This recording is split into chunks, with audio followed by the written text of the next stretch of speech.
honestly, I would not be surprised if Marjorie Taylor Greene, like at the end of the day, also thinks that gay men should be bashed for holding hands in public, because by holding hands in public, you're making me think about all of the degenerates that you have. So you should not be allowed to hold your hands in public because I'm thinking about the going in and I don't want to think about that. So you should just not be able to exist in public. Like, all of these thought processes are the same. We love Marjorie Taylor Greene because she is our favorite lolcow. Like, honestly, she is just constantly finding even more ridiculous things to get upset about. You know, we're kind of used to all of the bullshit about anti-trans. Oh, you're groomers. Oh, you need to use your Second Amendment right to protect your kids from the drag queens. Like, we're used to that by now, okay? It's been going on all summer. But she has more eclectic range of things that she takes issue with, all right? So today's moral panic from Marjorie Taylor Greene, brought to you by Walmart. Walmart, many of your customers in my district are reaching out to me about sex toys being sold in your Dalton store. They're extremely upset and absolutely horrified that sex toys are being sold openly right next to children's toothbrushes. This is grooming. These people are just like determined to not be able to use language in a way that is mutually intelligible. Like, the grooming, the constant, like, calling everything grooming, like, it really is an obfuscation that makes it hard for people who actually do grooming, like education and trying to solve the cases and stuff. Like, actually trying to find groomers out there in the world is much harder when you constantly dilute the definition of groomer. So yes, they are actually right next to children's toothbrushes in this case. I will say, like, I don't really know that children are really purchasing their own toothbrushes. Like, if the kid is getting a toothbrush branded like these guys, like, that kid is probably still sitting in the cart, you know, still sitting in that little front thing in the cart.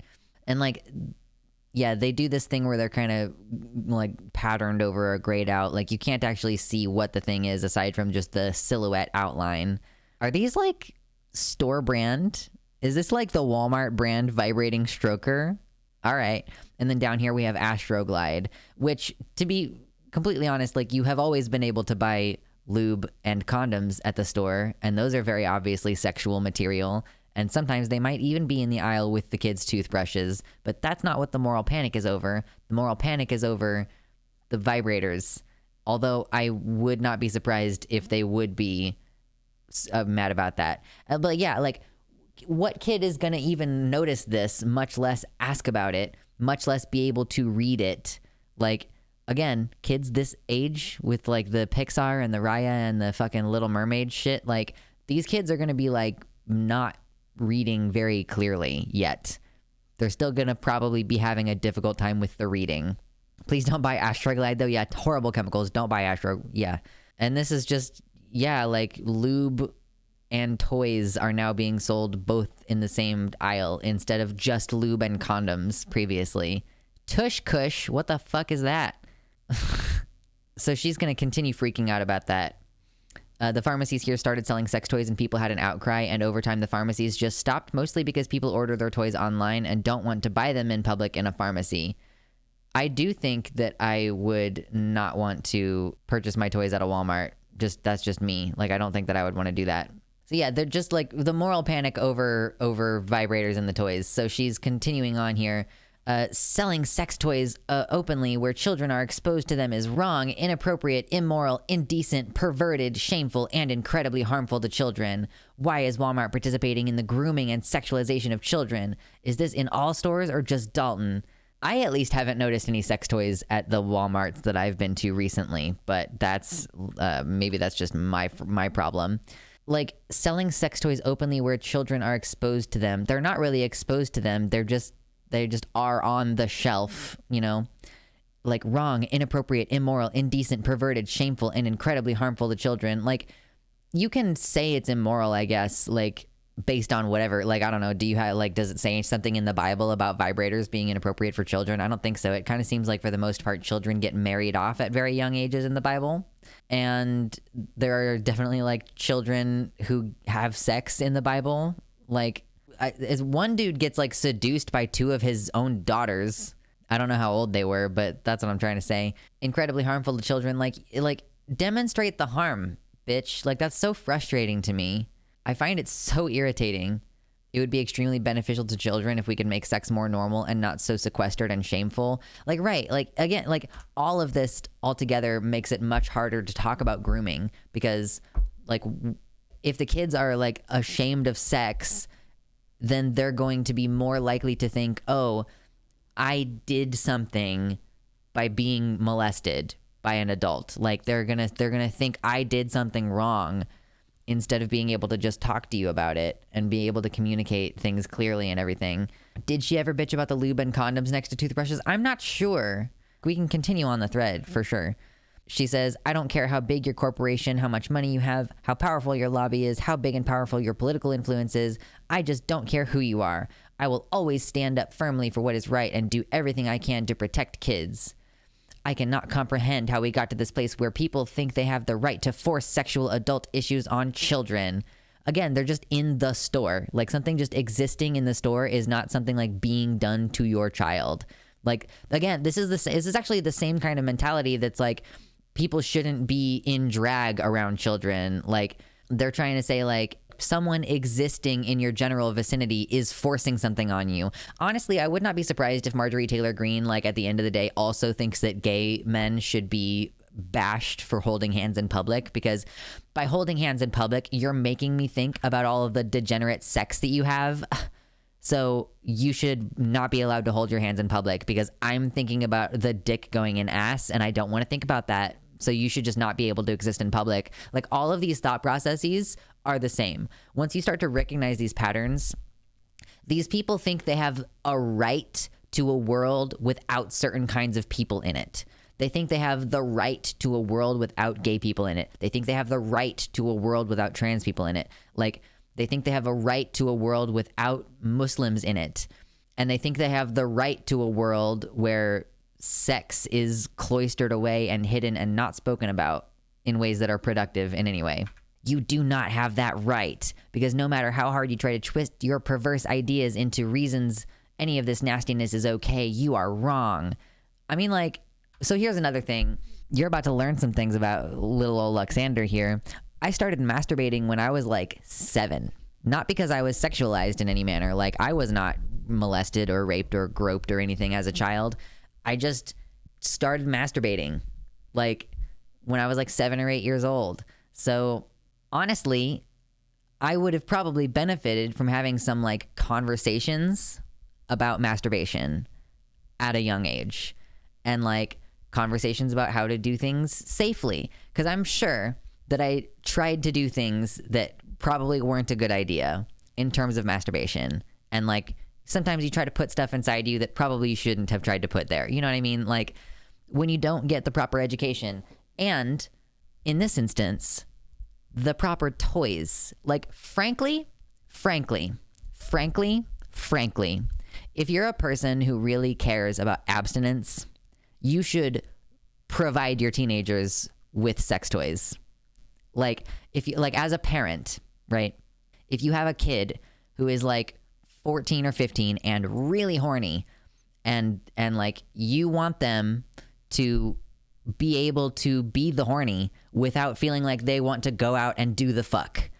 Frankly, I think that you would curb a lot of teen pregnancies if you gave teenage girls vibrators, because the vibrator, frankly, is going to do way more for them than their teenage boyfriends ever could. Like, frankly, I think that it is a good thing for public health. Sexplanations had a good video on improv sex toys. Yeah, it's been a while. Like, yeah, as a parent, you should probably provide your kids with sex toys just because safe ones might be out of their budget and they'll get cheap, terrible ones made from plastic. Yeah, or use the hairbrush handle or something, right? Yeah, like, you guys get it. You frankly should try to provide your kids with safe alternatives, including masturbatory aids. Like, I don't like the idea that kids shouldn't, like, when I say kids here, I'm referring to teenagers. I should be more specific with my language, because obviously I don't think that young kids should be exposed to sexuality, whatever. But at the same time, yeah, I was like 7 or 8 and I was masturbating, and I could have done with having some conversations about that, and like taught how to be safe and taught how to keep my body clean and stuff like that. Like, all these kind of things would have been useful. And it's weird to me, like, is that a really irregular experience? like, is it very irregular to feel like sexual and want to masturbate like before the age of 12, like before puberty really happened? Like, I still didn't start having periods or anything until I was like 13. So for like a number of years prior to that, I had the urge to masturbate and I was doing it. And I just don't think that that's like a problem. It's a lot more common than people think. Like, I know that my brother was like probably like 9 or 10 when my mom was like telling him off about touching himself in the middle of the day, you know? Like, I remember feeling so shameful about masturbation as a teen, but also not really knowing what it was or what I was doing. Yeah, I wouldn't have stuck my dick in a vacuum if someone had talked to me about it. It's atypical, but not abnormal. Yeah. If you find that your children are masturbating, just tell them to wash their hands before doing it. So I guess, I don't know how common or uncommon it is. Probably a lot of people don't talk about it because it's fucking weird. But like, in a completely like, my adult self is totally separate from this child self. Like, I'm not talking about like me interacting with a child like this or anything like, but when I was 7 or 8, that's when it started. All right. And I think for sure as a teenager, because I lost my virginity when I was 14, like I was hypersexual the entire time and I like wanted to have sex and I wanted to do that. And if when I was like, when I was 13 and dating someone who was way older than I should have been dating, my mom should have been like, okay, I'm just going to get you a vibrator instead of letting you run around and date. Like, what she did instead was put me on birth control and have no conversations with me about what I was doing. So yeah, I just think that we should actually encourage more conversation about this rather than less. From Google, occasional masturbation is a normal behavior of many toddlers and preschoolers. Up to a third of children in this age group discover masturbation while exploring their bodies. Often they continue to masturbate simply because it feels good. Okay, yeah, so it's cool. Like, it's not, yeah, and the important distinction being it's not exposing them to sexuality, but rather providing them safety and info once they reach those stages on their own. Yeah, it's like tough because you have to provide like a way to talk about it before they're like finding out about it and confused, because they might be exploring their body and you not knowing about it because they don't know, because there's like generally a societal sense that your body is shameful and you shouldn't talk about it.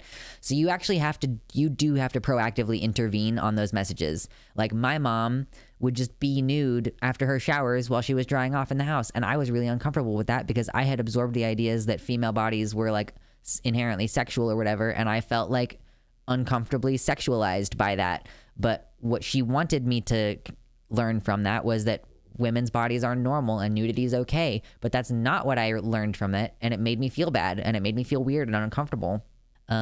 So yeah, like, having the conversations is really important in my opinion. But anyway, let's continue with Marjorie Taylor Greene.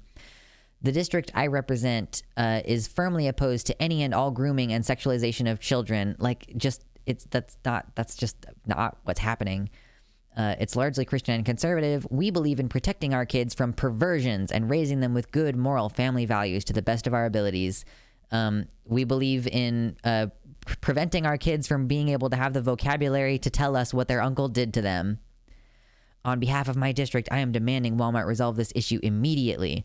I sincerely hope this is not common product placement in your stores and that the employees responsible will be reprimanded. I do not believe this repulsive grooming represents Walmart. Like, I guess I would say that, like, probably the condoms and the lube don't need to go next to the children's toothbrushes. Like, that's probably like I feel like those things could maybe be separated at least by like one display that is not sex related, like I will, I guess, give them that much. But oh my gosh. Yeah, Slaps Hungry Bear is adding that a lot of sex predators do use toys, and younger kids might not know exactly what those are if they are censored from it. It could help with red flags and avoiding harm. For sure. Preventing access to information in these kinds of situations is only going to result in more actual grooming and danger for children. That's all that it's going to do. Yeah, poor placement, but it's not grooming. Like, to be totally clear, grooming is intentionally and deliberately, over a period of time, targeting one child and their family sometimes in an attempt to ingratiate yourself in a position of trust with that child so that you can then inappropriately be sexual with them. That's what grooming is. Grooming is like you pick a target and you try to make that target into something that you can play with. Like, you want that target to want you, and it's like a manipulative power situation. It looks like they may have run out of space. Yeah, I'm not going to speculate too much on that. But so we're having this moral panic over the existence of a product in a store, a very censored product. It's not like any of the, like, to be clear, it's not like any of these products look like dicks either. It's not like there's a big old fucking silhouette of a dick and balls on the front of this packaging by any means. So, right, like, I just don't understand what the fucking problem is. So, yeah, related to this, we also have Senator Mike Lee, who has introduced a bill which would remove porn's First Amendment protections and effectively prohibit distribution of adult material in the United States. Let's look at this.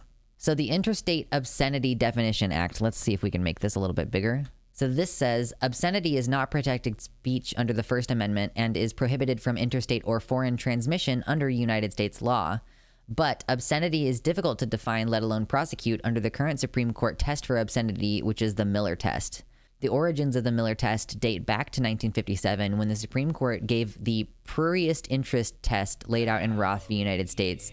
Prurient means related to sexual. It actually means overly zealous sexual interest, but they use the word prurient seemingly to just mean any amount of sexual interest in this document. So according to the Roth court, material was not considered obscene unless, quote, to the average person applying contemporary standards, the dominant theme of the material taken as a whole appeals to the prurient interest.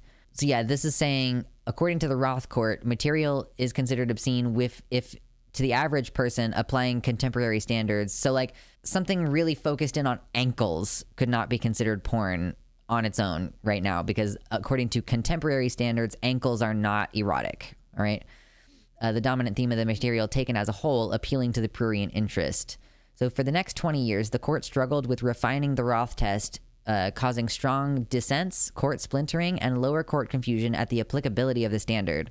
So then in 1973, the Supreme Court sought a new test for obscenity in the case Miller v. California.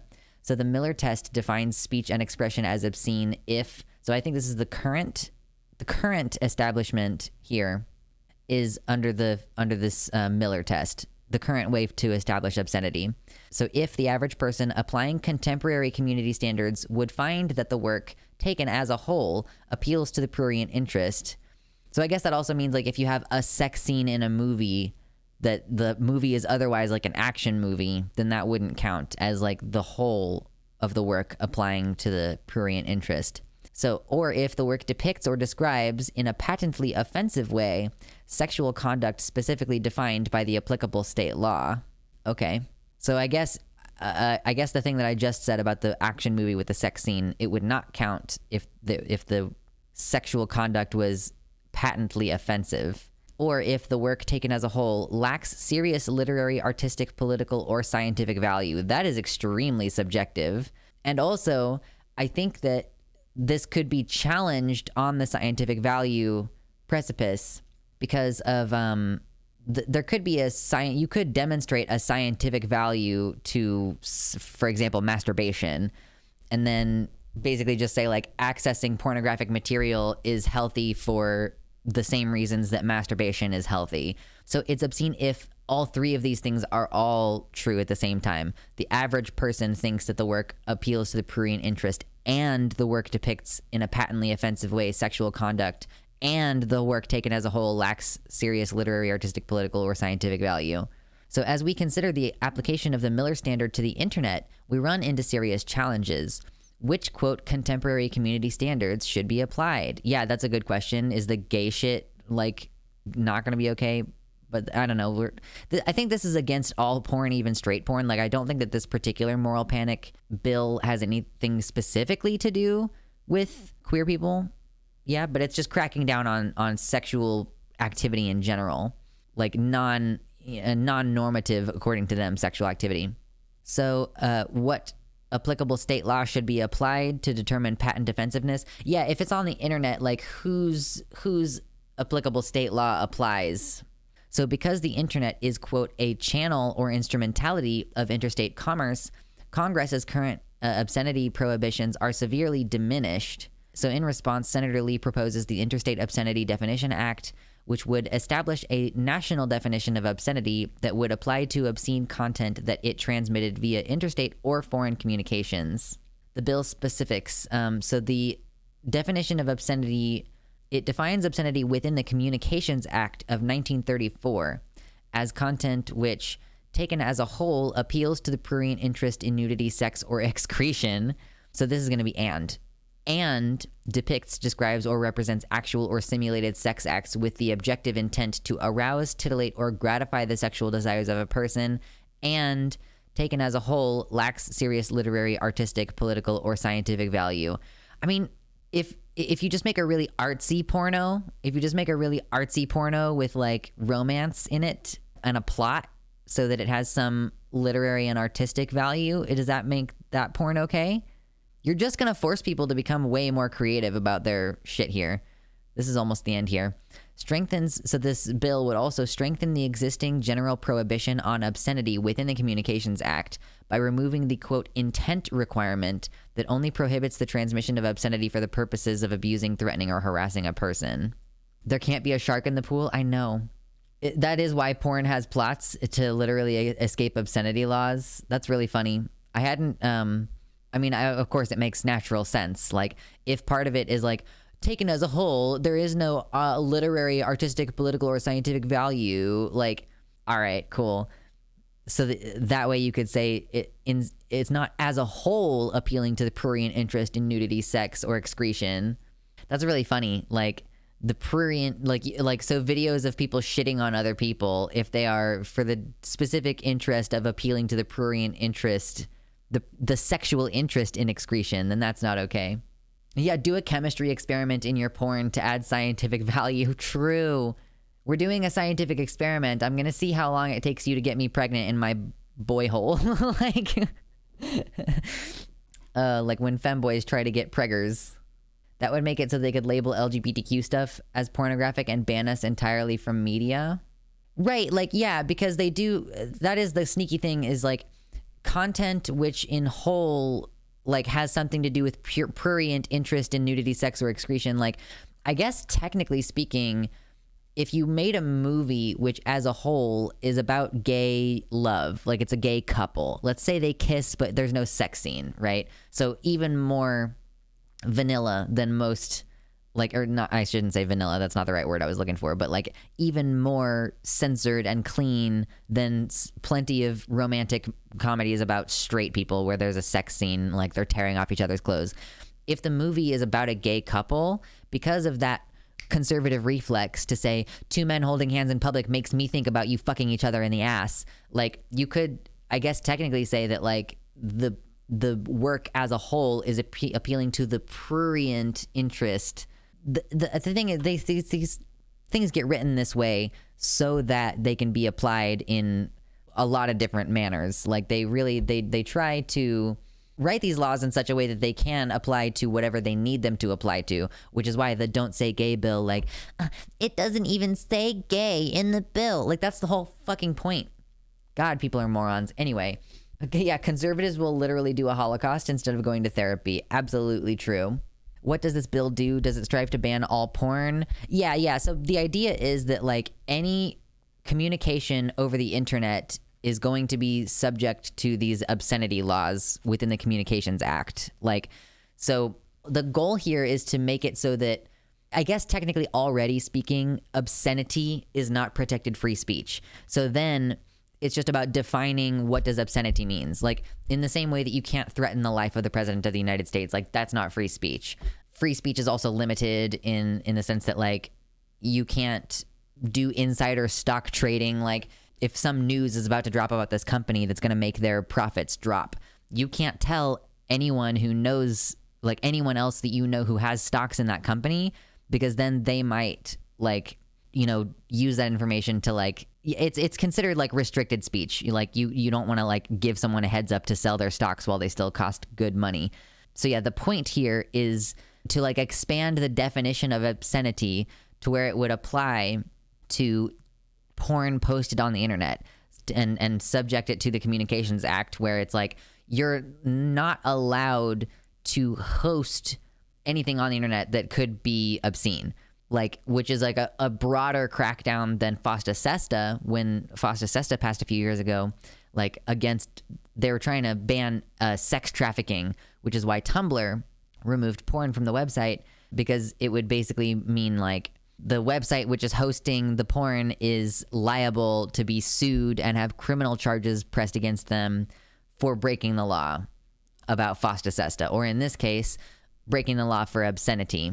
Thank you so much to my patrons for supporting all the work behind the scenes. I appreciate you so much, and I especially want to shout out Tiago Nascimento, Mersh Rolvag, Jovian F. Gaudreau, Bean, M. Hatfield, Heather Clarkson, Amanda B., Sarah A., R. Halverson, Athiette, Michelle Winter, Wellington Marcus, Nova, Suzanne Maynard, Elizabeth Bartell, Sojo, and Mr. Atheist.